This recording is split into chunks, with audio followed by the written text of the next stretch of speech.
भारत में chat GPT के 2 करोड़ मासिक सक्रिय उपयोगकर्ता हैं और यह आंकड़ा पिछले साल से 3.5 गुना बढ़ गया है। परप्लेक्सिटी के भारत में 37 लाख मासिक सक्रिय उपयोगकर्ता है और इस सैम ऑल्टमैन ने भारत का दौरा किया और कहा कि भारत में एआई के साथ जो कुछ हो रहा है वह वास्तव में अविश्वसनीय है। भारत एआई के लिए सामान्य रूप से और ओपन एआई के लिए विशेष रूप से एक अविश्वसनीय रूप से महत्वपूर्ण बाजार है।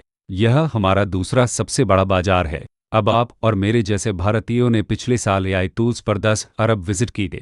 एआई की वर्तमान स्थिति को समझने के लिए सबसे अच्छी रिपोर्ट एक 340 पन्नों का दस्तावेज है जिसे एआई ट्रेंड्स रिपोर्ट कहा जाता है, जो बॉन्ड कैपिटल में निवेश के प्रमुख और संस्थापक मैरी मीकर द्वारा प्रकाशित की गई है। आज ब्रेकडाउन पर हम यह कवर करने जा रहे हैं कि भारत दुनिया की एआई यूज केस कैपिटल के रूप में क्यों उभर रहा है। भारत सरकार हमारे देश में एआई अपनाने को कैसे प्रेरित कर रही है। भारत अपना खुद का फाउंडेशन मॉडल क्यों नहीं बना रहा है। ग्लोबल एआई दिग्गज भारत में क्या कर रहे हैं और अगले कुछ वर्षों में एआई के साथ आपको क्या उम्मीद करनी चाहिए। ब्रेकडाउन में आपका स्वागत है। ब्रेकडाउन यूट्यूब चैनल जीरोधा के 1 बाय जीरोधा द्वारा समर्थित है। हम 1 और जीरोधा द्वारा दिए गए समर्थन के लिए अत्यंत आभारी हैं। तो जब श्री नीलकणी ने कहा कि भारत दुनिया की एआई यूज केस कैपिटल के रूप में उभर रहा है, यूज केस शब्द से उनका मतलब एप्लीकेशंस था। और यह टिप्पणी क्यों?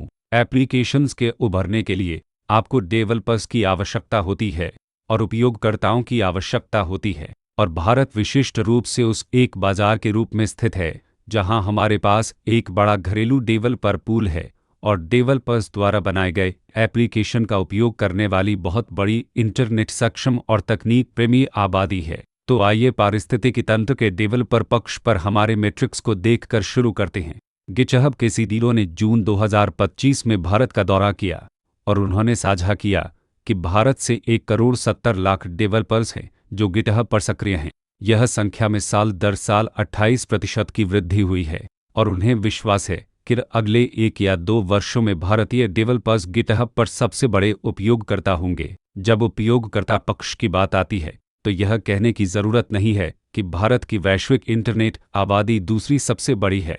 यह संख्या जो लगभग 80 करोड़ 6 लाख इंटरनेट उपयोगकर्ताओं की है, चीन के 111 करोड़ के बाद दूसरे स्थान पर है, लेकिन अमेरिका के लगभग 33 करोड़ से आगे है। न केवल हमारे पास दूसरी सबसे बड़ी इंटरनेट उपयोगकर्ता आबादी है, बल्कि भारत में प्रति व्यक्ति मोबाइल डेटा की खपत दुनिया में कहीं और की तुलना में बहुत अधिक है। औसतन आप और मेरे जैसे इंटरनेट और मोबाइल उपयोगकर्ता प्रति माह 27.5 जीबी मोबाइल डेटा का उपभोग कर रहे हैं। यह न केवल दुनिया में सबसे अधिक है, बल्कि जिस दर पर हम अधिक से अधिक डेटा का उपभोग कर रहे हैं वह भी चौंकाने वाला है। औसत 2022 में लगभग 19 जीबी और 2023 में 24 जीबी था। इसलिए हमारा इंटरनेट उपयोगकर्ता आधार बड़ा है, मोबाइल एक्टिव है और भारी मात्रा में डेटा का उपभोग कर रहा है। तीसरा और अंतिम कारण क्यों हम एक एआई यूज केस कैपिटल के रूप में उभर रहे हैं वह यह है कि हमारी इंटरनेट आबादी तकनीक प्रेमी है और बहुत युवा है। और आइए इसे हमारे आईटी सेवा उद्योग के लेंस से देखें, जो आज पहले से ही 50 लाख भारतीयों को रोजगार देता है। इसका एक और पक्ष है जो ग्लोबल कैपेबिलिटी सेंटर उद्योग है। आज 15 लाख भारतीयों को रोजगार देता है और अगले 5 वर्षों में यह 15 से 45 लाख भारतीयों तक बढ़ने वाला है। यहाँ तक कि जब आप विरासत आईटी सेवा कंपनी द्वारा प्रकाशित आंकड़ों को देखते हैं तो आप यह जानकर चौंक जाएंगे कि टीसीएस के लगभग 50%, इंफोसिस के 60%, एलटीआई माइंडट्री के 45% 30 वर्ष से कम आयु के कर्मचारी हैं। इसलिए आपके पास तकनीक प्रेमी, लगातार ऑनलाइन और एक बड़ी इंटरनेट आबादी है जो हमें एआई के एप्लीकेशन या यूज केस के लिए एक आदर्श स्थान बनाती है। लोग जो बड़ा सवाल पूछते हैं वह यह है कि भारत सरकार भारत में एआई को बढ़ावा देने और यह सुनिश्चित करने के लिए कि क्लाउड और इंटरनेट युग के विपरीत भारत एआई के संबंध में अपनी संप्रभुता बनाए रखने में सक्षम है, क्या कर रही है। हमारी सरकार एआई के साथ जो कर रही है उसके मूल में भारत एआई मिशन नामक कुछ है। पिछले केंद्रीय बजट में भारत एआई मिशन के लिए 10,400 करोड़ रुपए अलग रखे गए थे। यह एक पहल है जो डिजिटल इंडिया कॉरपोरेशन नामक एक इकाई में स्थित है, जिसका प्रबंधन आईटी और सूचना प्रौद्योगिकी मंत्रालय द्वारा किया जाता है, जिसे हम आमतौर पर माइटी कहते हैं। भारत एआई मिशन के 2 पहलू हैं। पहला, सस्ती, कम लागत और सस्ती इन्फरेंस और कंप्यूट एक्सेस प्रदान करना है, जो अगर आप आज किसी भी एआई शोधकर्ता या एआई स्टार्टअप से पूछें तो उनकी प्रगति के लिए एक बाधा बनी हुई है। इसका दूसरा पहलू 2000 करोड़ रुपए के फंड के माध्यम से स्थानीय भारतीय स्टार्टअप इकोसिस्टम को सक्षम करना है, जिसे अभी तक तैनात नहीं किया गया है, और स्थानीय शैक्षणिक संस्थानों के साथ साझेदारी के माध्यम से शिक्षकों और युवा कामकाजी पेशेवरों को एआई का उपयोग करने के लिए उन्नत बनाना है, ताकि देश में एक एआई नेटिव कार्यबल बनाया जा सके। जब कम लागत वाले कंप्यूट के आवंटन की बात आती है तो भारत सरकार ने 34,000 जीपीयू के लिए एक खरीद आदेश जारी किया, और पहली कंपनी जिसे इन जीपीयू तक पहुंच मिली वह सर्वी है। सर्वी एक विशेष कंपनी है, मुख्य रूप से इसके दो सह-संस्थापकों की पृष्ठभूमि के कारण। विवेक कैनेगी मेलन से पीएचडी हैं और वह यूआईडीआई टीम का हिस्सा थे जिसने वास्तव में आधार को 1 अरब से अधिक भारतीयों तक पहुंचाया, और उनके सह-संस्थापक प्रत्युष के पास ईटीएच ज्यूरिख से पीएचडी है और वह आईआईटी मद्रास में एक सेवारत संकाय सदस्य रहे हैं। संस्थापक टीम और सरम के संस्थापकों को जो बाहरी मान्यता मिली वह दिसंबर 2023 में महान विनोद खोसला से क्ला वेंचर्स और पीक 15 से इंडियन वेंचर के माध्यम से $41 मिलियन की सीरीज ए फंडिंग थी। और उसी समय जुलाई में हमें एक नवीनतम अपडेट मिला कि सरकार ने लगभग 17,000 जीपीयू की खरीद पूरी कर ली थी और 3 अन्य कंपनियों को अनुदान भी दिया था। ये 3 कंपनियां थी सॉकेट एआई, जिसमें भाषा डेटा सेट नामक एक सार्वजनिक डेटा सेट है, और वैसे आप एक डेवलपर के रूप में उस डेटा सेट तक मुफ्त पहुंच के साथ किसी भी वॉइस एआई उत्पाद को प्रशिक्षित कर सकते हैं। दूसरी कंपनी गानानी एआई थी, जो एक वॉइस एआई कंपनी है जो बहुभाषी संचार पर केंद्रित है। इसको पहले इन्फोइस के संस्थापक श्री संजीव विखचंदनी द्वारा इन्फोइस वेंचर्स के माध्यम से फंडिंग मिली थी। तीसरी कंपनी जिसे सरम के बाद आवंटन मिला उसे गानी कहा जाता है। गाना इस सर्व की तरह ही पीक 15 द्वारा वित्त पोषित है और यह एक वीडियो जनरेशन प्लेटफॉर्म है। तो जुलाई के महीने में कुल 4 कंपनियों को कम लागत वाली कंप्यूटिंग तक पहुंच के लिए अनुदान या आवंटन प्राप्त हुआ था। भारत एआई मिशन ने 8 अन्य कंपनियों को लगभग 1,500 करोड़ रुपए का अनुदान दिया, और ये 8 कंपनियां थीं अवतार एआई, भारत जेन, फ्रैक्टल एनालिटिक्स, टेक महिंद्रा, जेनेक, जेन लूप इंटेलिजेंस, न्यूरोड और शोई। अब हम इन 8 कंपनियों और इस बात की खूबियों पर लगभग 1 घंटे तक चर्चा कर सकते हैं कि उन्हें यह अनुदान प्रस्ताव मिलना चाहिए या नहीं, लेकिन मैं इनमें से एक को चुनूंगा क्योंकि यह बहुत अलग है। यह इन 8 में से एकमात्र ऐसा है जो एक कंपनी नहीं है बल्कि एक कंसोर्टियम है, और वह है भारत जेन। तो भारत जेन 30 सितंबर 2024 को 7 आईआईटी के साथ इस पहल में योगदान देकर शुरू किया गया था। इस कंसोर्टियम को भारत सरकार से 235 करोड़ रुपए के कोष के साथ वित्त पोषित किया गया था, और भारत जेन के प्रमुख अन्वेषक या प्रमुख प्रोफेसर गणेश नामक एक सज्जन हैं जो आईआईटी बॉम्बे के टेक्नोलॉजी इनोवेशन हब को आगे बढ़ाने के लिए जिम्मेदार थे। आप भारत जेन को भारत सरकार द्वारा समर्थित एक शोध कंसोर्टियम के रूप में सोच सकते हैं। और लोगों का क्या कहना है इंटरनेट पर मुझे भी शामिल करते हुए? भारत जेन ने बहुत कम समय अवधि में जो हासिल किया है वह बहुत सराहनीय है। अगस्त 2025 में उन्होंने लगभग 2 अरब 900 मिलियन पैरामीटर्स वाला पैम एक नामक एक द्विभाषी मॉडल प्रकाशित किया। यह एक टेक्स्ट ओनली मॉडल है जो अंग्रेजी और हिंदी पर केंद्रित है। यही नहीं, उन्होंने 2 उत्पाद भी बनाए हैं जिन्हें उपयोगकर्ता ऑनलाइन जाकर एक्सेस कर सकते हैं, और ये 2 उत्पाद हैं इविकार एआई, एक कॉमर्स असिस्टेंट, और कृषि साथी जोरिक एआई किसान सहायक है। वे भाषा डेटा सागर के लिए अपडेट भी बनाए रखते हैं और अक्सर प्रकाशित करते हैं, जिसमें भारतीय भाषाओं में 15,000 घंटे के हाथ से क्यूरेट किए गए वार्तालाप हैं जो ओपन सोर्स है, और आप एक डेवलपर या आज ब्रेकडाउन सुनने वाला कोई भी व्यक्ति उस डेटा सेट तक पहुंच सकता है और उसी का उपयोग करके अपने उत्पादों को बेहतर बना सकता है। और आज के ब्रेकडाउन के लिए हमने अकृत वेश से संपर्क किया, जो भारत सरकार के लिए विशेष रूप से भारत एआई मिशन के लिए एक सलाहकार हैं, क्योंकि उन्होंने एक बहुत ही शुरुआती पीढ़ी की कन्वर्सेशनल एआई कंपनी हैप्टिक बनाई और रिलायंस जियो को बेची। और अकृत ने कहा कि आज ब्रेकडाउन देखने वाला कोई भी व्यक्ति निम्नलिखित वेबसाइट compute.india.gov.in पर जा सकता है और आप कंप्यूट के लिए रियायती या बिना लागत वाली पहुंच के लिए आवेदन कर सकते हैं। यह 1 से 2 जीपीयू तक पहुंच जितना कम और 100 से 200 प्लस जीपीयू तक पहुंच जितना अधिक हो सकता है। इसके अलावा उन्होंने इस बात पर प्रकाश डाला है कि वर्ष 2026 में प्रधानमंत्री कार्यालय से इस बात को सुनिश्चित करने के लिए एक बड़ा पुश टॉप डाउन होने जा रहा है कि इस देश में एआई का ग्रास रूट अपनाना शुरू हो जाए। तो बने रहें। कोई भी व्यक्ति जो कहता है कि भारत सरकार भारत में उद्यमिता और शिक्षा दोनों के दृष्टिकोण से एआई को बढ़ावा देने के लिए पर्याप्त नहीं कर रही है, सबसे अधिक संभावना है कि सरकार जो कर रही है उसका अनुसरण नहीं कर रहा है। अक्सर पूछा जाने वाला सवाल है कि भारत में कोई कंपनी फाउंडेशन मॉडल क्यों नहीं बना रही है, जिस तरह यूरोप मिस्ट्रल के माध्यम से फाउंडेशन मॉडल बना रहा है और अमेरिका ओपनएआई, एंथ्रोपिक और कई अन्य छोटे भाषा मॉडल खिलाड़ियों के माध्यम से फाउंडेशन मॉडल बना रहा है। इसका उत्तर यह है कि आज के अत्याधुनिक फाउंडेशन मॉडल पर एक ट्रेनिंग रन की सामान्य लागत $1 अरब से अधिक है। और आइए संदर्भ में रखते हैं कि निजी अमेरिकी कंपनियां जिस स्तर की पूंजीगत व्यय उठाने में सक्षम हैं, बनाम निजी भारतीय कंपनियां जिस स्तर की पूंजीगत व्यय उठाने में सक्षम हैं। पहली और सबसे महत्वपूर्ण बात यह है कि जब हम कहते हैं कि संयुक्त राज्य अमेरिका निजी कंपनियों के माध्यम से फाउंडेशन मॉडल बना रहा है, हमें यह महसूस करने की आवश्यकता है कि संयुक्त राज्य अमेरिका में सूचीबद्ध निगम दुनिया भर में अरबों उपयोगकर्ताओं की सेवा से अपने वैश्विक लाभ पूल को फाउंडेशन मॉडल बनाने में निवेश कर रहे हैं। और बस इनमें से कुछ अमेरिकी कंपनियों के वित्तीय संकेतकों की ताकत को देखें जो आज फाउंडेशन मॉडल बना रही हैं या एआई सुपर साइकिल के पीछे निवेश कर रही हैं। संदर्भ के लिए, भारत अगले वर्ष बंदरगाहों, सड़कों, पुलों और बांधों जैसे भौतिक बुनियादी ढांचे के निर्माण सहित $100 अरब पूंजीगत व्यय आवंटित कर रहा है, बनाम अमेरिका जो केवल एआई और डेटा सेंटर पर $350 अरब का पूंजीगत व्यय कर रहा है।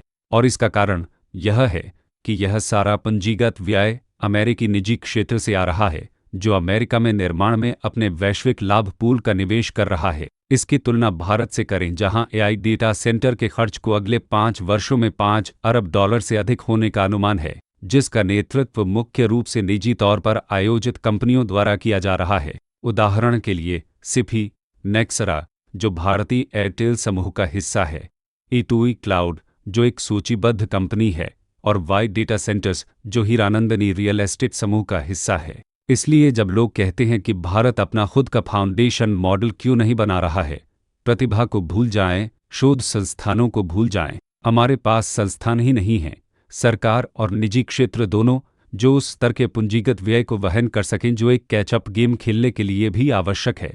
और इस समय आप में से बहुत से लोग कह सकते हैं, ओह यार, इसका मतलब है कि हम एआई रेस हार गए हैं।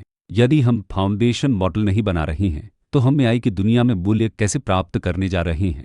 और मुझसे सुनने के बजाय मैं चाहता हूं कि आप इसे बेन होरोविज से सुनें। उन्होंने शुरुआती इंटरनेट युग में लाउडक्लाउड नामक एक व्यवसाय बेचा और आज वे आंद्रे होरोविज के प्रबंध भागीदार और सह-संस्थापक हैं, जो निवेशकों की ओर से $46 अरब का प्रबंधन करते हैं, जो 4.5 लाख करोड़ रुपए हैं। और यहाँ बेन होरोविज ने क्या कहा, लोग यह रैपर चीज़ बहुत गलत समझते हैं। मूल्य अभिग्रहण एप्लीकेशन लेयर पर भी होगा, और यह इंटरनेट पॉडकास्ट पर किसी टेन्योर इन्वेस्टर द्वारा की गई कोई खोखली बयान नहीं है।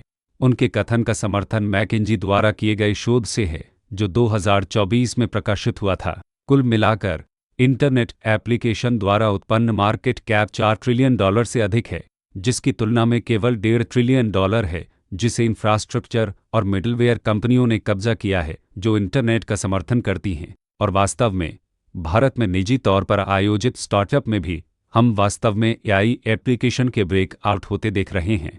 भारत में सेको ने लगभग 40 करोड़ रुपए के मासिक राजस्व को पार कर लिया है, और यह एक एआई उपभोक्ता एप्लीकेशन है। इसलिए यदि आप मेरे जैसे निवेशक हैं जो विशुद्ध रूप से भारत पर केंद्रित हैं, तो आप आज थोड़ा सा फोमो महसूस कर सकते हैं कि मेरे पास एक निवेशक के रूप से एआई सुपर साइकिल का एक्सपोजर नहीं है। तो जिस तरह इंटरनेट की लहर भारत में कुछ साल बाद आई और आज आप एक शेयरधारक के रूप में इंटरनेट की लहर की सवारी करने में सक्षम हैं, वही एआई सुपर साइकिल के साथ भी होगा। और इसलिए क्या भारत के लिए फाउंडेशन मॉडल बनाना कुछ हद तक आवश्यक है था, क्योंकि यह सुनिश्चित करता है कि हमारा डेटा हमारे देश के भीतर रहे और हमारे विदेशी राष्ट्रीयों पर निर्भरता कम हो। हालांकि क्या यह आज बिल्कुल आवश्यक है? नहीं, हम एप्लीकेशन लेयर पर मूल्य प्राप्त करना जारी रख सकते हैं। तो अगर भारत वास्तव में दुनिया में एआई का यूज केस कैपिटल है, तो सवाल यह है कि ग्लोबल एआई कंपनियां भारतीय बाजार के संबंध में क्या कर रही हैं, और वे अपने पैसे से वोट दे रही हैं, वे अपने समय से वोट दे रही हैं। एआई बनाने की कोशिश कर रही हर कंपनी के लिए भारत एक महत्वपूर्ण स्थान है। 17 जुलाई 2025 को अरविंद शिनासन, एक बिट्स गैजेट जो आज परप्लेक्सिटी के संस्थापक और सीईओ हैं, जिनका मूल्य $9 अरब से अधिक है, ने पहला भारत बम गिराया, जो कि उन्होंने भारतीय एयरटेल समूह के साथ साझेदारी की है ताकि सभी एयरटेल ग्राहकों को परप्लेक्सिटी प्रो के लिए 1 साल की मुफ्त पहुंच प्रदान की जा सके, जिसकी कीमत 17,000 रुपये है। और परप्लेक्सिटी वहां नहीं रुकी। 13 अगस्त 2025 को परप्लेक्सिटी ने विशेष रूप से भारतीय उपयोगकर्ताओं के लिए परप्लेक्सिटी फाइनेंस लॉन्च किया। अब यहाँ संदर्भ यह है कि परप्लेक्सिटी फाइनेंस मूल रूप से अक्टूबर 2024 में यूएस स्टॉक्स के लिए लॉन्च किया गया था। उन्होंने जुलाई 2025 में कॉइनबेस के साथ साझेदारी में क्रिप्टोकरेंसी जोड़ी। आप परप्लेक्सिटी फाइनेंस को एक कोपायलट या एक एआई सहायक के रूप में सोच सकते हैं, जो एक ट्रेडिंग विंडो के समान इंटरफेस में संचालित होता है, जो आपको शेयर बाजार के बारे में प्रश्नों, उत्तरों और अंतर्दृष्टि प्राप्त करने में मदद करता है। सैम ऑल्टमैन परप्लेक्सिटी को सुर्खियों का कोई हिस्सा नहीं लेने देते, इसलिए 19 अगस्त 2025 को ओपनएआई ने असली भारत बम गिराया, जो कि उन्होंने एक भारत विशिष्ट मूल्य निर्धारण योजना शुरू की। यह पहली बार था जब चैट जीपीटी ने किसी देश विशिष्ट मूल्य निर्धारण को लॉन्च किया था, और भारत को यह मूल्य निर्धारण ब्राजील या एआई अपनाने के लिए किसी अन्य गर्म बाजार से पहले मिला। और अगर यह पर्याप्त नहीं था तो सैम ऑल्टमैन वापस आए। उन्होंने सार्वजनिक रूप से भारत में शिक्षा के लिए अपनी प्रतिबद्धता को दोगुना करने का फैसला किया। उन्होंने छात्रों और शिक्षकों को सशक्त बनाने के लिए भारतीय सरकारी शैक्षणिक संस्थानों को बिना किसी लागत के 5 लाख चैटजीपीटी लाइसेंस आवंटित किए। और इसके अलावा उन्होंने कटिंग एज स्कूल 100x और नेक्स्टवेव अकादमी जैसे स्थानीय संस्थानों के साथ साझेदारी की है, ताकि भारत में उपयोगकर्ताओं को एआई को बेहतर तरीके से अपनाने में मदद करने के लिए समर्पित शैक्षिक कार्यक्रम बनाए जा सके। और यह हमें सबसे महत्वपूर्ण सवाल पर लाता है, एआई की दुनिया में जो कुछ हो रहा है, उसके साथ एक इंटरनेट उपयोगकर्ता के रूप में आपको क्या उम्मीद करनी चाहिए? मैं वास्तव में सोचता हूं कि जीवन और काम के परिप्रेक्ष्य से इस सवाल का जवाब देने के लिए सबसे अच्छे लोग तकनीकी नेता हैं, जो कभी-कभी ट्रिलियन डॉलर कंपनियों की कमान संभाल रहे हैं, क्योंकि उनके पास एआई की दुनिया में आने वाली चीजों का रिंगसाइड व्यू है। तो सत्या नडेला ने कुछ काफी दिलचस्प कहा। आज उनके संगठन में लिखा जाने वाला 30% कोड पूरी तरह से एआई का उपयोग कर रहा है। माइक्रोसॉफ्ट के सीटीओ एक अलग पॉडकास्ट पर वापस आए और कहा कि कई परियोजनाओं में लिखा गया 95% कोड आज पूरी तरह से एआई द्वारा है। यदि वह सब नहीं है, तो डुओलिंगो के संस्थापक, एक भाषा शिक्षा एप्लीकेशन, ने कहा है कि आज से 5 साल बाद आपके और मेरे पास एक एआई ट्यूटर होगा जो आपके जीवन में रहे किसी भी औसत मानव शिक्षक से बेहतर है। और ओपनएआई के संस्थापक सैम ऑल्टमैन ने भविष्य के लिए एक दिलचस्प और ठोस दृष्टि साझा की कि क्या होगा यदि चैट जीपीटी आपका व्यक्तिगत सहायक हो। और उन्होंने कहा कि अब से कुछ वर्षों में आपके पास एक इकाई होगी जो आपको जानती है, आपके बारे में सब कुछ से जुड़ती है और सक्रिय रूप से आपकी मदद कर रही है। यह जान जाएगी कि आपको संदेश कब भेजना है और आपकी ओर से कुछ कब करना है, और इसलिए आपका जीवन और आपका काम दोनों शायद अगले साल नहीं बल्कि एआई के परिणाम स्वरूप अगले 10 वर्षों में मौलिक रूप से बदल सकते हैं। फॉलोअप यहाँ यह है कि हम भारत एआई मिशन से परे सरकार से क्या उम्मीद करेंगे। और पिछले महीने मैंने क्यू से लिखे ग्रॉक के संस्थापक की मेजबानी की, किसे नहीं, जोनाथन रॉस ने भाषा प्रसंस्करण इकाई नामक एक नए प्रकार के चिप बनाने के लिए ग्रॉक शुरू किया। वह इंजीनियर थे जो गूगल पर टेंसर प्रोसेसिंग यूनिट बनाने के लिए जिम्मेदार थे, और उन्होंने इस बंद दरवाजे की घटना पर एक बहुत ही दिलचस्प टिप्पणी की कि इन्फरेंस एआई नेटिव दुनिया में नया तेल है, और एक देश संवेदनशील राष्ट्रीय और वित्तीय डेटा तक एआई पहुंच कैसे दे सकता है।